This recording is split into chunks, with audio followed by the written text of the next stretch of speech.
Bonjour, bonjour, j'espère que vous allez bien. Aujourd'hui on se retrouve pour une nouvelle vidéo et c'est une vidéo que je suis très contente de faire, que j'avais fait déjà l'année dernière et je vous la mets juste là-haut. C'est une vidéo où je vais vous présenter des livres que j'adore, que j'ai en coup de cœur au magasin et savoir si je les ai vendus ou pas. Déjà pour contextualiser un petit peu, je l'avais déjà fait l'année dernière mais depuis il y a eu quelques changements. Je suis libraire dans un espace culturel Leclerc qui est ouvert au magasin. Je suis dans le rayon librairie. L'année dernière je vous disais que je m'occupais du pratique, cette année c'est un petit peu différent. J'ai changé de rayon puisque deux de nos collègues sur l'équipe de 4 sont partis, du coup il y a une petite répartition des rayons. Et maintenant je m'occupe de tout le pôle jeunesse, je m'occupe également de la romance. Et au niveau du pratique, c'est un petit peu fouillis puisqu'on est en train de mettre en place les nouveaux rayons. Donc j'ai un petit peu de pratique mais je suis amenée à plus trop en avoir, ou en tout cas très peu. Et l'année dernière, je vous avais présenté 5 livres que j'arrivais à vendre et 5 livres que je n'arrivais pas à vendre, plus un petit bonus. Et cette année, en fait, c'est différent puisque là, nous sommes au mois de février, la période de fête est passée. Et l'année dernière, c'était la première année où on avait le droit à la librairie à une table coup de cœur. Ce qui fait que de octobre à mi-janvier, on a eu toute ma table qui est normalement ma table ado qui a changé et on a mis les coups de cœur du magasin, tout genre confondus. Et du coup je vais m'appuyer sur les livres que moi j'avais mis sur la table qui sont mes coups de cœur et je vais vous dire un par un si j'ai réussi à les vendre ou pas.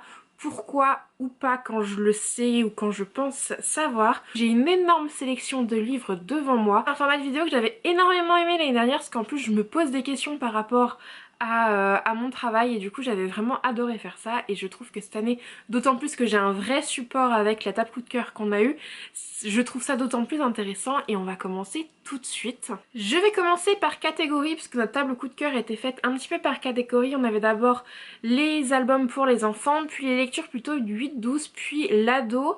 Ensuite on avait la littérature dite adulte, la romance, on avait tout ce qui était polar et SF et un peu de documents. Ensuite on avait les mangas et ensuite on avait BD, adultes et jeunesse. Petit disclaimer avant de vous présenter les livres. Il faut savoir que parmi les livres que je vais vous présenter, tous ne sont pas des coups de cœur pour moi, mais j'écris quand même des coups de cœur pour le magasin parce que c'est des livres qui sont faciles à conseiller et que voir un coup de cœur sur un livre peut déclencher un achat chez le lecteur, même s'il va pas forcément voir le libraire parce qu'il est timide, parce qu'il n'a pas le temps ou que sais-je. Du coup c'est vrai que le coup de cœur est écrit de manière très large à la librairie. C'est plutôt des livres que j'ai lus et que je me sens conseillé qu'on a en magasin. Après, je vous rassure, pour 98% des livres, ce sont des vrais coups de cœur, mais il y en a, c'est pas dans des coups de cœur, mais je sais que j'ai le potentiel de le vendre, donc j'ai créé un coup de cœur dessus. Comme je vous le disais, du coup, on avait une table un petit peu thématique qui était très séquencée, donc je vais reprendre pareil, comme ça fera un petit peu moins brouillon, on aura l'impression qu'il y aura des catégories et tout ça. Et du coup, je vais commencer par le bout de la table qui était pour les enfants. Alors moi, personnellement, je n'avais pas lu d'album pour les petits, mais par contre, j'avais des lectures 8-12. On va commencer tout de suite. Il faut savoir qu'il y avait des livres qu'on n'avait plus forcément en magasin, mais on les a commandés exprès pour faire cette table thématique et avec le premier vous allez voir que ça a été plutôt payant. Un livre que je vous rabâche encore et encore dans les lectures préadolescentes, c'est Journal d'une princesse de Meg Cabot, publié au livre de poche.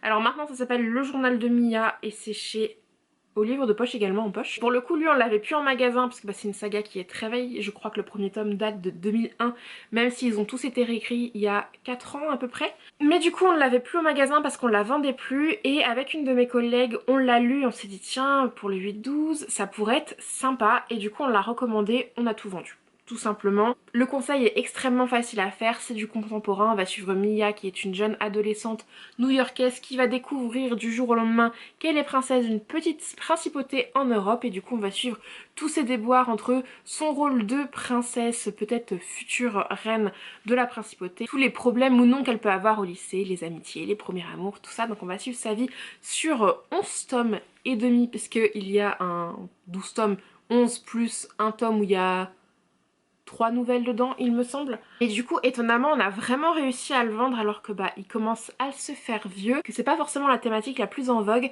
mais on a été super contente, on a fait du sold out dessus. Ensuite on s'en va du contemporain pour partir sur du monde de l'imaginaire avec Mystic Land de Martha Alvarez et illustré par Laia Lopez et c'est chez Hachette. Du coup c'est un one shot qui est illustré comme je vous le disais avec des illustrations absolument sublimes. Et il faut savoir que donc moi j'ai lu celui-ci et ma collègue avait lu Strawberry Moon de la même illustratrice.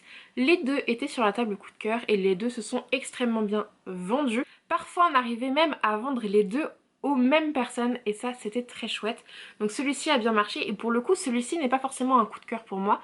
C'est une bonne lecture mais j'avais mis La Pastille coup de cœur et bah on a réussi, on les a tous vendus, il nous en restait un à la fin sur la table mais en tout cas très bon score. Je fais un petit aparté, je vous parle des ventes. Parfois c'est des ventes suivies d'un conseil qu'on a réussi à faire, la personne est venue nous voir ou alors on a abordé la personne et on a réussi à conclure une vente. Parfois, et c'est ça qui sert aussi avec la table coup de cœur, c'est que des personnes timides, des personnes qui n'ont pas le temps, parce qu'en plus la table est vraiment à l'entrée du magasin, voient la table coup de cœur et se servent en fait. Ils n'ont pas forcément besoin d'aller voir le libraire, ils se servent. Donc des fois il y a des ventes qui se sont faites automatiquement comme ça et je vais vous le préciser. Et parfois c'était aussi des livres qui étaient en vogue en plus d'être dans nos coups de cœur. Donc des fois c'est pas forcément le coup de cœur qui a finalisé la vente, mais ils étaient quand même là. C'est dans les livres 8-12 et celui-ci je vous les avais déjà présenté l'année dernière et je vous disais déjà que je l'avais vendu et là cette année, mais c'était le jackpot. C'est un de ceux qu'on a le plus vendu sur cette tranche d'âge et je suis ultra contente parce qu'on l'avait quasiment plus, on faisait presque plus de ventes dessus à la librairie et là Noël ça a fait carton plein et c'est La Maison aux 36 clés de Nadine Debertolis publiée chez Manière Jeunesse que à l'époque j'avais reçu de la part de la maison d'édition. Je suis absolument amoureuse de cette couverture. Ici on est dans un contemporain où on va suivre un frère et une sœur qui vont découvrir la maison de leur grand-oncle qui est décédé et qui a plein de mystères parce qu'il y a plein de portes fermées et ils vont découvrir un petit peu l'histoire de ce grand-oncle à travers ces portes. Et c'est juste un super beau récit pour les enfants. Il est un petit peu illustré, il me semble, ouais voilà. Il y a quelques petites illustrations, notamment en tête de chapitre en noir et blanc. Et vraiment, il s'est vendu tout seul quasiment à chaque fois que je l'ai conseillé. J'ai finalisé la vente et maintenant du coup on l'a gardé au magasin après la période de Noël. Et je pense que pour le moment, tant qu'il y a un potentiel, je le garderai au moins en un exemplaire dans le magasin. La preuve, j'ai eu un conseil pour cette tranche d'âge il y a 2-3 jours et j'ai vendu l'exemplaire qui me restait, donc je l'ai recommandé évidemment. Alors celui-ci c'est un petit peu différent, le prochain et c'est le dernier dans cette tranche d'âge. C'est Ethan et Orion de Sylvie Alouche dans la collection Ose de chez Cyrose, que j'avais également reçu de la part de la maison d'édition. Et celui-ci au départ n'était absolument pas sur la table coup de cœur, mais comme vous avez pu le comprendre, sur la tranche d'âge 8-12, on vendait tellement tout que la table commençait à être vide, on avait des trous sur la table et ce n'était pas possible. Donc celui-ci, il m'en restait un exemplaire en rayon qui était là depuis bientôt un an. Honnêtement au prochain tri il partait et du coup je me suis dit bon je vais le mettre sur la table parce qu'il correspond à cette tranche d'âge et honnêtement on n'a pas non plus 1 milliard de coups de cœur à la librairie sur la tranche 8-12 et du coup je l'ai mis. J'ai fait un conseil, il est parti. C'est pas non plus l'exemple le plus flagrant puisque j'en avais qu'un seul exemplaire, mais j'ai finalisé la vente via un conseil et du coup je suis très contente parce que comme je vous le disais, au prochain tri il serait parti. Ça m'aurait fait un petit peu mal au cœur mais c'était comme ça. Ça faisait je pense un an, je l'avais peut-être vendu à Noël d'avant en un exemplaire également et du coup j'ai finalisé la vente et mon argument de vente avec celui-ci c'est que moi personnellement il me fait un peu penser à L'œil du loup de Daniel Pénac, qu'on n'a pas mis d'ailleurs sur la table parce que on n'avait pas forcément la place et que L'œil du loup se vend tout seul. Du coup c'est vrai que parfois on essaie de mettre des livres qui se vendent pas forcément tout seuls et leur donner une chance, leur donner de la visibilité. Et nous aussi la table est un support pour nos conseils et ça nous évite de chercher en rayon, même si on essaie de faire et en rayon et sur la table coup de cœur. Mais en tout cas celui-ci était perdu au fond de rayon et j'ai finalisé la vente pendant la période de Noël. Comme vous avez pu le voir sur la tranche 8-12, on a fait plutôt un carton à ce niveau-là et vous allez voir que avec la thématique suivante qui sont les romans ados et young adultes, c'était en demi-teinte. On a réussi à faire des ventes mais moins que l'on pensait parce que de base c'est un rayon qui tourne bien à la librairie mais c'est vrai que généralement les gens savent ce qu'ils veulent. Ils viennent chercher un livre précisément et cette année en fait on a eu assez peu de conseils sur le roman ado à notre plus grand regret parce que les 4 libraires que nous sommes, c'est le rayon qu'on adore, on en lit tous les 4 et on aime beaucoup défendre ce genre. Et là du coup, moins que l'année dernière, on a eu beaucoup moins de conseils, même les parents, les grands-parents ou l'entourage venaient avec une liste et du coup on avait moins la possibilité de faire de conseils même si on en avait un petit peu. Et du coup on a le ressenti d'avoir été un petit peu déçu par rapport à ce qu'on espérait, mais parce que c'est aussi un genre auquel on est forcément extrêmement attaché. Mais on a quand même réussi à en vendre certains, pas tous, mais certain. Et j'ai commencé avec un livre que je n'ai plus en ma possession, qui est La Saison des Tempêtes de L. Cosimano, publié chez De Saxus. Et typiquement, lui, c'est comme Mystic Land. En vrai, ce n'est pas un coup de cœur. J'ai une bonne lecture, mais sans plus. Mais il est extrêmement facile à pitcher. Les saisons sont incarnées par des adolescents ou des jeunes adultes. Et en fait, pour que l'ordre se maintienne, chaque saison doit chasser la précédente. Sauf qu'à un moment, Hiver va tomber amoureux de Printemps et on va voir ce que ça va donner. Du coup, lui, on l'avait mis sur la table. Mais effectivement, c'est pas celui que je défendais le plus. Et je crois qu'on n'a fait aucune vente, tout simplement, parce que j'ai eu aucun conseil où ce livre pouvait répondre à la demande. Donc pour le coup, celui-ci, ça a été un flop. Il faut savoir qu'on est tous lecteurs de littérature ado et young adulte et qu'on lit notamment pas mal du monde de l'imaginaire. Moi, je lis un peu plus de contemporains que les autres, j'ai l'impression. Du coup, moi, j'avais mis quelques contemporains et franchement, on s'en sort pas si mal, sachant que le contemporain en ado, c'est clairement pas ce qu'on nous demande le plus. Vraiment, nous, on a des lecteurs de l'imaginaire dans le magasin. Du coup, j'avais essayé Avant minuit, qui est le premier livre de la collection Modern Princess de chez Disney, et c'est écrit par Julie Murphy, c'est chez Hachette Heroes. Et celui-ci, on l'a vendu au tout début de la table, parce que justement les personnes cherchaient un livre un petit peu contemporain, donc c'est une réécriture moderne du conte de Cendrillon. Et on en a vendu un petit peu vraiment au début, mais sur la fin, dès qu'on approchait Noël, je ne l'ai pas trop vendu. Mais franchement, je suis plutôt contente parce que comme je vous le disais, on a très peu de lecteurs de contemporains. Et j'ai quand même réussi à le vendre, du coup j'étais plutôt contente. Ma grosse surprise en littérature ado, c'est The Hate You Give d'Angie Thomas, publié chez Nathan. Que j'ai vraiment réussi à vendre, j'en ai vendu plusieurs. On l'avait, donc là je l'ai en grand format mais au boulot on l'a en poche. On en avait quelques-uns, honnêtement je n'y croyais pas forcément, mais c'était pour apporter de la diversité parce que je suis dans un Leclerc assez rural et déjà le contemporain passe pas forcément, et contemporain avec une héroïne racisée qui dénonce les violences faites par les policiers américains blancs, c'est pas la thématique la plus facile à vendre en librairie. Et franchement, j'ai réussi à faire plusieurs ventes dessus. Honnêtement, je l'avais mis pour de la diversité, je ne pensais pas faire de vente dessus et j'ai réussi. Donc vraiment, pour moi, ça a été ma petite victoire, enfin une de mes petites victoires de cette année au niveau de la table coup de cœur, et j'en suis ravie parce que c'est un livre absolument grandiose. Et l'adaptation en film est vraiment pas mal non plus. Alors là, je vous montre le pack parce que j'avais la flemme tout simplement de juste retirer le premier tome. C'est la sélection de Kirakas. Donc là, moi j'ai les 3 premiers tomes en anglais chez Harper Teen, mais en français c'est chez Collection R en grand format et c'est chez Pocket Jeunesse en format poche. Celui-ci, c'est un classique de la littérature adolescente, et cette année, gros flop. On n'en a pas vendu un seul, alors que de base, le long de l'année, il se vend. Il se vend tout au long de l'année, même s'il commence à se faire un petit peu vieux. Mais là, pareil, on n'a pas eu l'occasion, enfin moi j'ai pas eu l'occasion en tout cas de faire de coup de cœur dessus, et du coup il a pas bougé sur la table.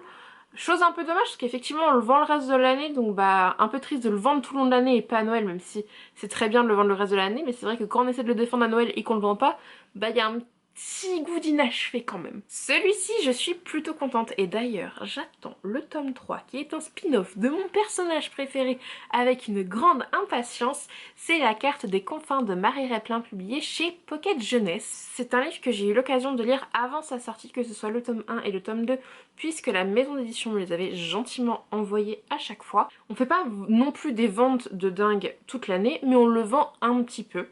Je l'ai mieux vendu en 2022 qu'en 2021. Et en période de Noël, j'en ai vendu plusieurs et j'étais plutôt contente parce que sur la thématique de la piraterie, c'est un des seuls qu'on a. Même si c'est une thématique qui se consolide dernièrement, je le vois dans les nouveautés et dans les précos que j'ai fait pour les mois à venir. La piraterie en monde de l'imaginaire, notamment adolescent young adulte, c'est une tendance. Mais celui-ci est un des premiers, je pense en tout cas, dans la tendance. Et je suis très contente. C'est pas non plus les ventes de malade tout au long de l'année, mais je le vends un petit peu. Et là, à Noël, je l'ai vraiment plus vendu que d'habitude. Du coup, je suis trop contente. Celui-ci, c'était un pari. J'ai essayé, je me suis foirée. Ce sont des choses qui arrivent. C'est Atypical Ellipso de Megara Nolan, qui est un livre auto-édité. C'est un beau hardback, la version que j'ai. Et en fait, j'aime tous les livres de Megara Nolan. Il y a un coup de cœur sur tous. Et pourquoi j'ai mis Atypical Ellipso en jeunesse sur la table puisque bah, j'adore la Selkie, j'adore Six Pieds Sous Terre, mais eux se vendent tout seuls contrairement à Atypia Ellipso qui est un space opéra et qui est donc une thématique qui est plus compliquée à vendre. Donc je me suis dit bah c'est celui-ci que je vais mettre sur la table puisque c'est celui que j'ai le plus de mal à vendre. Si on le voit sur la table, il va se vendre et le fait est qu'il ne s'est pas vendu sur la table. J'ai essayé de le placer, ça n'a pas fonctionné. Après les fêtes, ma collègue en a vendu un. Et ouais, j'ai essayé. En fait, je pense que j'aurais dû mettre la Selkie pour générer des ventes parce que je pense que la Selkie se serait vendue sur la table. Mais je me dis, la Selkie peut se vendre tout seul contrairement à Typique Ellipso. Donc j'ai tenté quelque chose, ça n'a pas marché, ce sont des choses qui arrivent. Je vais quand même continuer à le défendre même s'il est plus sur la table coup de cœur. Le livre que je vais vous présenter, je vous en avais déjà parlé l'année dernière et c'était déjà le même constat l'année dernière. Et ça me rend triste, mais ça me rend triste. C'est Les Chroniques Lunaires, donc ici le tome 1 Cinder, publié chez Pocket Jeunesse et écrit par Marissa Meyer. Réécriture de contes Disney qu'on connaît, version dystopique space opéra. Et c'est une de mes sagas chouchou. Et là encore, je n'ai pas réussi à la vendre et ça m'attriste énormément parce qu'elle répond aux critères de nos lecteurs et pour autant, bah j'ai pas eu l'occasion de la conseiller et du coup, bah j'ai pas eu l'occasion de la vendre et ça m'attriste vraiment beaucoup. Le dernier livre ado que je vais vous présenter, c'est pareil, j'ai essayé et ça n'a pas fonctionné, c'est Aristote et Dante découvrent les secrets de l'univers de Benjamin à lire Science publié chez Pocket Jeunesse. J'ai essayé un peu à la The Hate You Give où c'est une thématique qui n'est pas nécessairement demandée puisque c'est un roman LGBTQIA+. J'avais essayé l'année dernière, dans la vidéo de l'année dernière je vous avais présenté Fais chavirer les icebergs dans la même thématique et là du coup j'ai mis Aristote et Dante puisque on avait le tome 2 en grand format, qu'on l'avait un petit peu vendu, donc je me suis dit on va reprendre le tome 1 qu'on n'avait pas eu en poche et on va essayer comme on avait eu des ventes sur le deuxième en grand format. Et personnellement j'ai pas eu l'occasion de le conseiller et je pense que mes collègues non plus, du coup on n'a pas eu de vente dessus. C'est dommage parce que c'est une histoire absolument grandiose. Mais malheureusement il a pas trouvé preneur à Noël et ça m'attriste un petit peu, mais c'est comme ça. Du coup le bilan pour les livres ados, un petit peu en demi-teinte. Il y en a certains qu'on a bien vendus, il y en a certains qu'on espérait mieux. Notamment les livres que je vous ai pas présentés qui étaient les coups de cœur de mes collègues qui répondaient exactement aux envies des lecteurs qu'on a au boulot et qu'on n'a pas vendu. Ça nous entristait un petit peu. Dans l'ensemble, je suis plutôt contente. En fait, il y a quelques jours, j'ai re-regardé les chiffres de vente avec une de mes collègues et j'ai été agréablement surprise parce que la table à dos, on la voyait pas forcément bouger et en fait, elle a quand même bougé. Donc, si j'avais tourné cette vidéo il y a quelques jours, j'aurais été un peu déçue. Là, franchement, je suis plutôt contente, même s'il y en a certains, ça m'attriste de ne pas les avoir vendus, mais c'est comme ça, on ne peut pas réussir à vendre tous les livres qu'on a, même si on aimerait énormément. Là, on va passer sur les romances, et il faut savoir que dans un espace culturel, la romance est quand même un rayon qui se vend extrêmement bien, et bah vous allez vite le comprendre, les romances ont quand même plutôt très bien fonctionné, pas toutes pour les mêmes raisons, mais je vais vous expliquer ça tout de suite. Première romance que j'avais mis, c'était Love Sing Hope de Megara Nolan, encore une fois. Et celui-ci, je l'ai vendu sur conseil à chaque fois ou presque. Et ça a plutôt fonctionné parce que en fait, ce qui est cool, c'est que on est une des seules librairies en France, voire la seule librairie en France à avoir les livres de Meg, même si maintenant elle commence à être disponible. Et d'ailleurs, si vous êtes libraire, prenez les livres de Megara Nolan chez vous parce qu'ils sont excellents. Du coup, à un moment, ça a été un argument de vente pour moi puisque une jeune femme cherchait un livre pour une de ses meilleures amies en romance et elle savait pas trop quoi lui prendre, quoi la personne avait déjà. Et là, je lui ai dit, je suis pas... Honnêtement, si elle ne lit pas en numérique, il y a assez peu de chances qu'elle l'ait. Et du coup, elle l'a pris, j'ai finalisé la vente. Et après, je l'ai finalisé d'autres fois. C'est une excellente romance qui se passe à Broadway, un peu à la période hivernale. C'est tout doux, on adore. Et franchement, moi je l'ai adoré et j'ai réussi à le vendre et je suis trop contente. Et là, je veux juste faire un petit aparté parce que Megara Nolan a écrit une autre romance qui est Lis entre mes lignes. Celui-ci n'était pas sur la table coup de cœur. Parce qu'au moment où on a fait la table coup de cœur, je ne l'avais pas encore lu, je l'ai lu entre temps. Et en fait, j'ai fait une petite expérience, on va dire. C'est-à-dire que d'abord, il était en rayon romance, en facing, donc à savoir que Megara Nolan est plutôt bien placée puisqu'elle n'est pas loin de Morgane Moncomble, qui est quand même une grande autrice de romance. Je ne l'ai pas vendu en facing dans le rayon. Déçue, forcément, mais c'est comme ça. Outre la table coup de cœur qu'on avait pendant les périodes de fête, on avait aussi une tour littérature où il y avait toutes les grosses ventes qu'on pouvait conseiller pour Noël et on avait une de ces phases de tour qui était de la romance avec les romances de Noël en hauteur et les grosses ventes un petit peu plus bas sur la tour où il y avait notamment Hadès et Perséphone qui se vend extrêmement bien en ce moment, je vais vous en parler juste après, et il y avait notamment Les Captives. Et en fait ce sont des livres qui se vendent tellement bien que bah la tour bougeait énormément, les piles disparaissaient et du coup j'avais des trous. Et bah au bout d'un moment, même si on essayait de ravoir les Hadès et Perséphone, les Captives, bah au bout d'un moment, entre le moment où on commande et le moment où on se fait livrer, on les avait pas, les nouvelles piles n'arrivaient pas. Et du coup je vais dans le rayon romance pour remplir un des trous qui est sur ma tour, et je suis là en mode mais quel livre j'ai en pile dans le rayon? Et du coup certes ce n'est pas une grosse vente, mais je me suis dit tiens je vais prendre la pile des Megara Nolan, je vais la mettre sur la tour et on va bien voir s'il va se vendre. Du coup je le mets à côté des Hadès et Perséphone et des Captives, en 10 jours je les ai tous vendus. Voilà. Donc je suis extrêmement satisfaite de ces ventes, je vous en parle alors qu'il était même pas sur la table coup de cœur, mais je trouvais ça assez intéressant de vous raconter cette petite anecdote et c'est ma petite fierté, je dois vous l'avouer. Du coup je vous en parlais juste avant, mais Morgane Moncomble était également sur la table coup de cœur, j'avais mis Via en scène qui est le seul que j'ai lu pour l'instant de l'autrice, et il a bien fonctionné, mais je crois qu'il n'a pas forcément bien fonctionné sur la table, il a aussi bien fonctionné en rayon, puisque Morgane Moncomble en ce moment est une autrice qu'on vend énormément, notamment avec sa saga l'As de cœur et l'As de pique, alors que l'As de cœur a été en rupture un moment et on a loupé pas mal de ventes à ce niveau-là, mais du coup les gens se sont rabattus sur d'autres romans de l'autrice et du coup Via on s'aime c'est très bien vendu. Un livre dont je suis un petit peu déçue des ventes alors qu'il a un gros potentiel de vente puisque c'est quand même une grosse saga, c'est la saga Off Campus de Elle Kennedy publiée chez Hugo. Comme Mystic Land, comme La Saison des Tempêtes, ce n'est pas un coup de cœur mais je l'ai quand même mis dessus. Et il s'est vendu, mais au vu du succès de la saga, il s'est pas non plus vendu. Donc on a fait quelques ventes. Honnêtement, je pensais plus. Mais bah écoutez, on l'a quand même vendu et c'est le principal. Et là je vous en parlais tout à l'heure, il était dans les grosses ventes de fin d'année et il y est toujours, c'est Hadès et Perséphone, le tome 1 de Scarlett Sinclair publié chez Hugo. J'adore les couvertures. Et celui-ci il était en rayon sur la tour et sur la table coup de cœur puisque avec une de mes collègues on l'a toutes les deux lu et on l'a vendu du feu de Dieu, mais pas forcément sur la table coup de cœur puisque bah il était en plein essor aux périodes de Noël, c'était une de nos meilleures ventes. Et du coup, alors oui, la pile sur la table coup de cœur a baissé, mais c'est pas le coup de cœur qui a généré les ventes. Mais on l'a extrêmement bien vendu quand même, et je crois que j'ai quand même réussi à le conseiller. Pour la romance, comme vous avez pu le comprendre, c'est un petit jackpot. Après, c'est déjà de base un rayon qu'on vend extrêmement bien, mais j'avais les petites surprises avec Megara Nolan qui m'ont rendu joie. Dès qu'il y en avait un que j'arrivais à vendre, j'étais contente. Quand ma collègue en a vendu un, elle fait Jeanne, j'ai vendu un Megara. Du coup, bah j'étais trop contente parce que c'est d'utilité publique à la librairie, que c'est mon autrice préférée. Du coup, bah voilà, c'était la petite victoire en romance, les livres de Megara, notamment le lit entre mes lignes où c'était un petit coup de poker qui a extrêmement bien fonctionné. En littérature, je vais vous présenter deux livres du même auteur. Je vous les avais déjà présentés dans la vidéo de l'année dernière.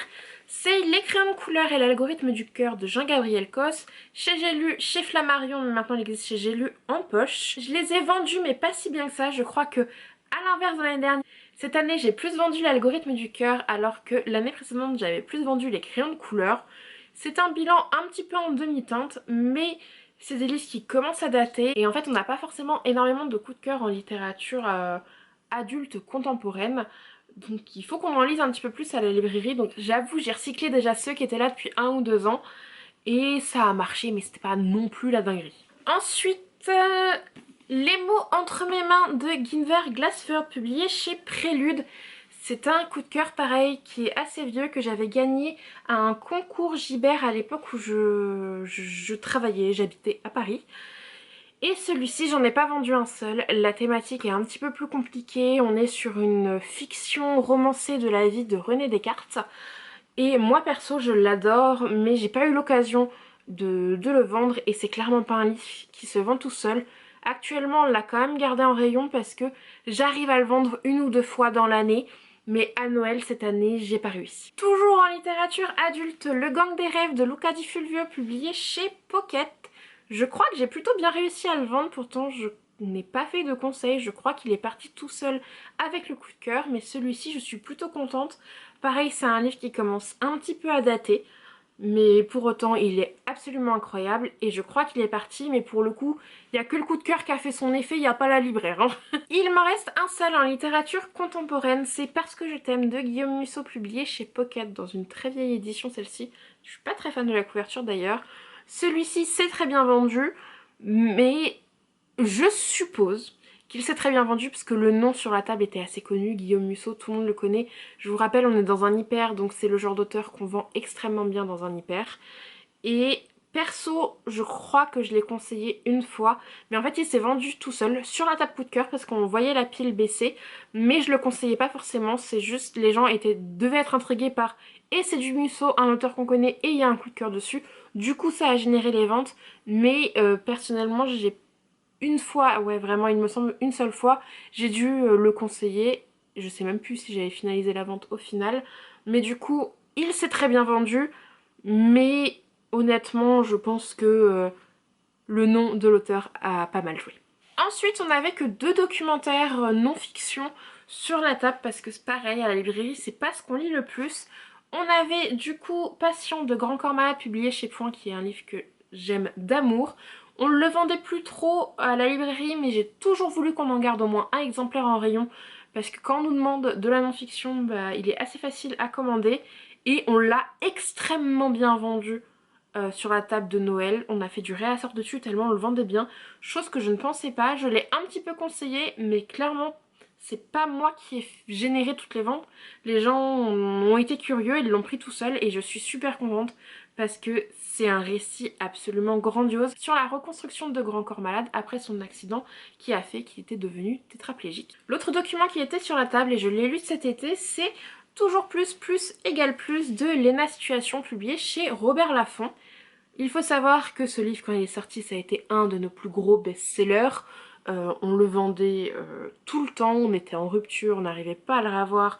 Énormément de gens nous le demandaient et ça a duré plusieurs mois. Depuis, on le vend quand même très bien, mais on le vend pas non plus des masses depuis quelques mois, et du coup je l'avais mis sur la table de Noël et on l'a extrêmement bien vendu. Donc je suis très contente. Le truc c'est qu'il avait tellement eu un succès à sa sortie que je me suis dit, bah, ça se trouve tous les gens qui sont intéressés ils l'ont déjà.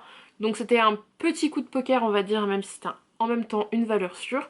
Et il s'est bien vendu et j'en suis très contente. On va passer au livre de SF que j'avais mis et c'est La planète des singes de Pierre Boulle, publié chez Pocket. J'adore cette couverture même si elle me terrifie. Et pour le coup, je n'ai fait aucune vente. L'ASF adulte n'est pas un rayon qui se vend énormément chez nous, à part les grosses sagas type Outlander, type Le Sorceleur, type Le Seigneur des Anneaux ou encore Le Trône de Fer et Dune en ce moment. Le phénomène Dune depuis la sortie du film est revenu. Mais du coup c'est pas un rayon qui tourne énormément. On n'a pas eu de demande, je n'ai pas eu l'opportunité de le pitcher pour le conseiller et du coup je n'ai pas généré de vente. Un avion sans aile de Michel Bussy, qui est mon préféré de l'auteur, c'est publié chez Pocket, qui est donc un polar où au début du livre il va y avoir un crash d'avion, un seul rescapé, c'est un bébé. Pendant 18 ans, 2 familles se battent pour la garde de l'enfant et en fait on se rend compte que la réponse était là sous nos yeux depuis le début et depuis le début on sait à quelle famille appartient cet enfant. J'adore ce livre, un de mes plus gros coups de cœur en policier et je l'ai bien vendu. Mais pareil, Michel Bussy est quand même un grand nom du roman policier. Donc je l'ai vendu en conseil, mais il s'est aussi vendu tout seul. Surtout que là maintenant il a une nouvelle couverture. Je préfère la mienne, mais j'aime beaucoup les couleurs de la nouvelle couverture. Donc elle accroche bien l'œil aussi. Et comme elle est dans des couleurs un peu orange-violette, c'est pas du tout les couleurs qu'on a sur les autres polars qui sont très noires, rouges. Et du coup elle sort un petit peu du lot. Et elle est très lumineuse et du coup on l'a bien vendue, je dirais moitié-moitié, vendue sur conseil et vendue parce que le client a été interpellé par le coup de cœur, la couverture, etc. Mais en tout cas on l'a bien vendu, mais après c'est une valeur sûre, c'est Michel Bussy. Celui-ci je vous le présentais l'année dernière en vous disant que je n'arrivais pas à le vendre, c'est Underground de S.L. Grey, publié chez Fleuve Noir et depuis il y existe en poche aux éditions Pocket. Et cette année, le jackpot. Déjà l'année dernière, donc c'était fin 2021 que je vous avais fait la vidéo, je vous avais dit que je venais de le faire revenir, que je le vendais un petit peu mais sans plus. Début 2022, je le mettais tout le temps en réassort, je ne faisais que de le vendre. Début 2022, je sais pas pourquoi, j'ai eu énormément de conseils en policier polar et du coup bah je le conseillais énormément parce que c'est une de mes plus belles lectures dans le genre. Et là à Noël bah pareil, je l'ai énormément conseillé, on a eu beaucoup de conseils en polar. C'est un des genres sur la table, une des thématiques sur la table qui est le plus parti, on en avait beaucoup, mes collègues en lisent aussi beaucoup. Et franchement c'est une des catégories sur laquelle on a été le plus contente des ventes. Et celui-ci n'a pas dérogé à la règle, je l'adore. C'est un huis clos, on est dans des bunkers parce qu'il y a un virus qui fait que la Terre n'est plus vivable pour le moment. Il y a un meurtre dans le bunker, il y a une dizaine de personnes, le meurtrier est forcément à l'intérieur. Ça se pitch tout seul, le livre est excellent et je suis super contente d'avoir fait les ventes. Et il va nous rester maintenant les livres illustrés qui sont les BD et les mangas. On va commencer par les mangas. Si je suis l'ordre de ma table, coup de cœur. Et du coup moi j'avais mis 2 mangas, j'en lis très peu. J'avais Une si belle couleur de Keiko Iwashita chez Pika Édition et Your Name de Makoto Shinkai chez Pika Édition également. Et je crois qu'ils se sont vendus un petit peu, mais personnellement c'est pas moi qui ai fait les conseils, je crois qu'ils se sont vendus tout seuls et via les conseils de mes collègues. Le manga n'a pas énormément bougé sur la table et pour cause, les gens savent absolument ce qu'ils veulent en manga, ils ont la liste bien définie avec le numéro du tome parce que c'est toujours une galère quand on dit bah on veut le One Piece, bah ouais mais il y en a 103 donc si vous avez pas le numéro de tome on va avoir un petit souci. Du coup j'avais mis ces deux là qui sont des sagas courtes, celle-ci en 2 tomes, celle-ci en 3 tomes. Et un petit peu vendu mais c'était pas une dinguerie, mais c'était à l'image du reste des mangas sur la table. Fallait quand même en mettre pour de la diversité, mais c'est vrai que c'est pas le genre qui a été le plus vendu. Pour les BD j'en ai 4 à vous présenter et spoiler, la BD est je crois le genre rayon thématique qui a le plus marché. On est super contente. Personnellement, je lis assez peu de BD, je lis surtout de la BD jeunesse. Mais ma collègue en charge ce rayon en lit beaucoup et lit un peu de tout en BD. Et franchement, ça a super bien tourné. Et on est super content. Coup de cœur de la librairie côté BD, c'est la saga Elle, le tome 1, la nouvelle de Aveline Stockart et Kit Toussaint, publié chez Le Lombard. Et celui-ci, quand il est sorti le tome 1, c'était plutôt timide. Et depuis notamment la sortie du tome 2, il a pris énormément d'ampleur et on n'a fait que de le vendre. On le conseille super facilement. Les dessins sont très singuliers par rapport à tout ce qu'on peut voir et il se vend et tout seul et sur conseil et on est super contente parce que c'est vraiment le coup de cœur BD qu'on partage avec une de mes collègues et ça nous ravit à chaque fois qu'on arrive à conclure le coup de cœur. Une BD, je m'y attendais pas trop puisque nous dans les BD jeunesse qu'on lit, on lit surtout du monde de l'imaginaire et là il y en avait une qui m'avait tentée, que j'aimais beaucoup la couverture. C'était Un été au chalet, illustré par Aluna et Lorena Calderon et sur les textes de Catherine Girard-Audet il me semble, et c'est publié chez Keynes ou Keynes, je ne sais jamais comment on dit.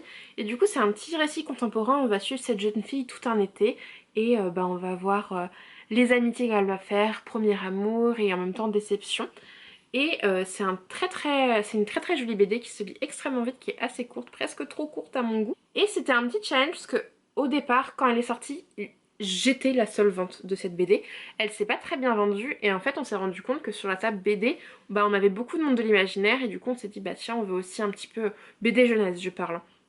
On voulait aussi un petit peu de contemporain, du coup j'ai sorti celle-ci, on en a recommandé un petit peu et on les a toutes vendues. Et du coup extrêmement contente parce que c'était pas gagné au début en termes de vente et au final on les a toutes vendues et je suis ultra contente. Je ne fais que de parler mais il me reste que 2 livres à vous présenter et après on a terminé cette vidéo qui me fait un bien fou. Je suis super contente de tourner cette vidéo et vraiment j'adore. Avant-dernière BD, c'est La boîte à musique, le tome 1, Bienvenue à Pandorian de Gégé et Carbone, publié chez Dupuis. Et pour le coup, étonnamment, celle-ci c'est pas du tout celle qu'on a le plus vendue, alors qu'au long de l'année on la vend un peu. Il y a quand même un engouement énorme sur cette saga, mais c'est vrai que je crois que ça fait un petit moment qu'il n'y a pas eu de nouveauté. Et du coup là cette année c'était pas non plus le plus gros des engouements à la librairie. On l'a un petit peu vendu je crois, mais moins que ce que j'avais espéré. Mais après on avait d'autres très belles BD sur la table à vendre et du coup un peu déçu forcément, mais on a quand même des petits coups de cœur qui sont partis, donc on est quand même content. Mais ouais, si on prend juste celle-ci individuellement, je pense qu'on aurait pu faire mieux. Et la dernière BD, qui n'est pas une BD jeunesse cette fois-ci, c'est Dans la tête de Sherlock Holmes de Cyril Liron et Benoît Dahan. Et c'est publié chez Ankama. C'est une BD qui est en 2 tomes, je n'ai toujours lu que le tome 1. Et j'ai une autre collègue qui l'a lu, qui l'a adoré aussi, du coup on l'a mis sur la table coup de cœur. Et on l'a extrêmement bien vendu, j'ai même souvenir d'un coup de cœur qu'on a fait toutes les deux. Et c'est pas le premier livre qui nous est venu en tête. Et à un moment je regarde ma collègue, je me dis en fait dans la tête de Sherlock Holmes c'est parfait. Et la dame est partie avec parce qu'on lui a trop donné envie de la lire. Surtout que pareil, comme elle, je trouve qu'il a des dessins extrêmement singuliers. On est dans une colorimétrie dans les tons très sépia. Et je trouve que ça lui donne un genre tout à fait particulier. Et en fait, on a tout un fil rouge tout au long de l'histoire. Et c'est le fil rouge des pensées de Sherlock Holmes pour résoudre l'enquête. Et c'est juste une BD absolument génialissime. Et on a très bien réussi à la vendre. C'est quand même une BD qui se vend bien à l'année. Mais là, pour Noël, on a un peu pété tous les scores hein. Et du coup on est extrêmement heureuse. Du coup pour la BD, bah comme je vous le disais, c'est un petit peu carton plein. Et c'était la BD qui terminait cette vidéo. Je suis surexcitée, je suis trop contente d'avoir tourné cette vidéo. J'espère qu'elle vous a plu. Moi j'ai adoré la tourner. Je trouve ça sympa de faire une rétrospective de ce qui s'est vendu au niveau des coups de cœur en période de Noël à la librairie. En plus moi ça me permet de présenter mes coups de cœur mais d'une manière différente parce que là c'est un peu mon œil de libraire et non mon œil de lectrice qui prend le dessus sur cette vidéo et je trouve ça toujours sympa. Même pour vous je trouve ça cool d'avoir un petit exemple un petit peu plus concret sur les ventes. Alors oui je suis chez moi, je suis pas à la librairie actuellement, mais je vous ai quand même donné mon ressenti de libraire vis-à-vis des fêtes de fin d'année et je suis trop contente. Le bilan est plutôt positif, même s'il y a des genres qu'on a moins vendus que d'autres qui nous ont un petit peu déçus en termes de vente. Bah personnellement je suis très contente de tout ce que j'ai pu vendre en coup de cœur et j'ai déjà hâte de faire la table des coups de cœur l'année prochaine. On sait qu'il faudra qu'on mette plus de livres récents, essayer de lire les livres dès qu'on les achète, ce qui n'est pas toujours notre cas, pour faire du récent parce qu'effectivement on avait certains titres qui étaient peut-être un petit peu vieux et que les gens cherchaient aussi un petit peu de nouveauté. Et du coup on sait déjà qu'on a des choses un petit peu à améliorer à ce niveau-là. Mais en tout cas on est ravis et je suis trop contente vraiment de vous avoir tourné cette vidéo. Si vous êtes libraire, bibliothécaire, n'hésitez pas à me dire ce que vous avez réussi à mettre dans les mains de vos clients usagers en période de Noël. Si vous avez lu, aimé certains de ces livres, n'hésitez pas à en parler en commentaire, ça me ferait très plaisir d'interagir avec vous sur tous ces livres qui sont vraiment tous vraiment quasi super, même s'il y en a 2-3 qui n'étaient pas des coups de cœur, mais pour la plupart ils sont grandioses. Si vous voulez me suivre sur les autres réseaux sociaux, tous les liens se trouvent en barre d'infos et sur ce je vous dis à une prochaine pour une nouvelle vidéo et je vous fais plein de bisous.